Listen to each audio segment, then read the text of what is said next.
সম্মানিত দর্শক শ্রোতা, ভিডিওতে যে বাড়িটি দেখছেন এতটুকু কাজ করতে এখন পর্যন্ত খরচ হয়েছে 1,80,000 টাকা।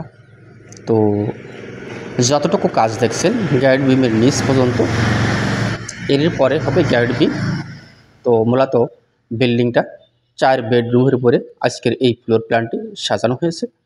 তো বিল্ডিংটি শর্ট কলামের উপরে আজকের এই বাড়ি নির্মাণ কাজ শুরু করা হয়েছে। তো আসেন পুরো ভিডিওটা দেখি এবং এই বাড়িটা সম্পর্কে কিছু আইডিয়া ও তথ্য আমরা নিই যে কীভাবে 1,80,000 টাকার ভিতরে আজকের এই বাড়ির এতটুকু কাজ করতে আমাদের সম্ভব হয়েছে এবং এই বাড়ির ফ্লোর প্ল্যানটি সহ আপনি পুরো বিষয়টা দেখেন এবং একটু কথাগুলো মনোযোগ সহকারে শোনেন। তাহলে এই বাড়িটির সম্পর্কে কিছু আইডিয়া ও তথ্য আপনি নিতে পারবেন যে কীভাবে আমরা স্বপ্নর একটা একতলা বাড়ি নির্মাণ করব। তো বাড়িটা ভিন্ন ডিজাইনে ভিন্ন কায়দায় বাড়িটির কাজটি করা হচ্ছে। এক সাইডে দেওয়া হয়েছে শর্ট পিলার, অন্য আরেক সাইডে দেওয়া হয়েছে ডাইরেক্ট পিলার। তো আসলে এভাবে বাড়িটা করা যায় কিনা একটু দেখেন বিল্ডিংটি, তাহলে একটু ধারণা চলে আসবে। তো অনেক সময় দেখা যায় সামান্য কিছু ভুলের কারণে একটা বিল্ডিংয়ের বড় আকারের ক্ষতি চলে আসে।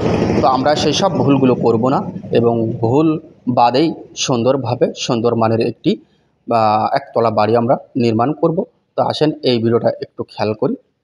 তো বাড়িটার দৈর্ঘ্যের দিকে জায়গার প্রয়োজন লেগেছে 33 ফিট, প্রস্থর দিকে জায়গার প্রয়োজন লেগেছে 30 ফিট।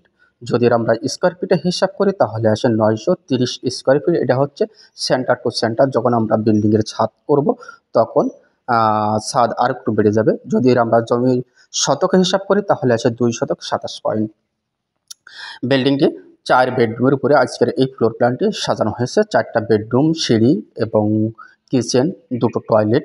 তো খুবই অল্প জায়গার ভিতরে অসাধারণ মানের একটি ফ্লোর প্ল্যান সাজানো হয়েছে এবং খরচ কমানোর জন্য দেখতে পাচ্ছেন যে কীভাবে আমরা খরচে সেভ করে একটা বাড়ি নির্মাণ করার উদ্যোগ নিয়েছি। যে এক সাইডে শর্ট পিলার, অন্য সাইডে ডাইরেক্ট কলম। এটা হচ্ছে ভিন্ন একটা কায়দায় কাজ করা হয়েছে। তার কারণ এই সাইডটা হবে 2 তলা এবং ওই সাইডটা হবে 1 তলা। এর কারণেই এই কাজটি আমাদের করা হয়েছে। তো বিল্ডিংয়ে মোট 12টা কলম ইউজ করা হয়েছে। 6টা কলম দেওয়া হয়েছে শর্ট পিলার এবং 6টা কলম দেওয়া হয়েছে ডাইরেক্ট কলম। তো বিল্ডিংটি যখন গ্যারেড বিম করা হয়েছে তখন অবশ্য আমি ভিডিও আরেকটা দেবো, তখন আপনার পুরো জিনিসটা বুঝে নিতে পারবেন যে কীভাবে আজকের এই বাড়ির কাজগুলো করা হয়েছে। এবং ফাউন্ডেশনটি দেওয়া হয়েছে 2 তলা ফাউন্ডেশন এই সাইডটা এবং ওই সাইডটা দেওয়া হয়েছে শর্ট পিলারের সাইডটা দেওয়া হয়েছে 1 তলা ফাউন্ডেশন এবং ডাইরেক্ট কলমের এই সাইডটা দেওয়া হয়েছে 2 তলা ফাউন্ডেশন। তো কলমে 6 পিস রড ইউজ করা হয়েছে এবং শর্ট পিলারেও রড ইউজ করা হয়েছে 6 পিস। 4টা 16 মিলি এবং 2টো হচ্ছে 12 মিলি এবং বেসটি সম্পূর্ণ বেস ঢালাই করা হয়েছে। 12 মিলি রড ইউজ করা হয়েছে। 4 ফিট বাই 4 ফিট বেসটি ঢালাই করা হয়েছে।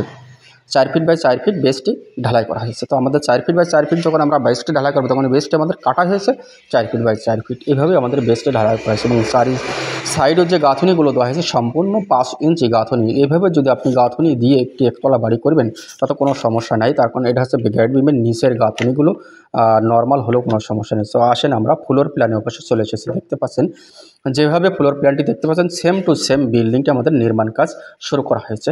এটা হচ্ছে সামনের সাইড। এই সামনের সাইডে ব্যালকনি সহ সিঁড়ি দেওয়া হয়েছে মেন গেটে। তো দৈর্ঘ্যের দিকে জায়গা লেগেছে 33 ফিট, প্রস্থর দিকে জায়গা লেগেছে 30 ফিট। যদি আমরা স্কোয়ার ফিটে হিসাব করি তাহলে হচ্ছে 930 স্কোয়ার ফিট। যদি আমরা শতকে হিসাব করি তাহলে হচ্ছে 2 শতক 27 পয়েন্ট। খুবই অল্প জায়গার ভিতরে অসাধারণ মানের একটি ফ্লোর প্ল্যান সাজানো।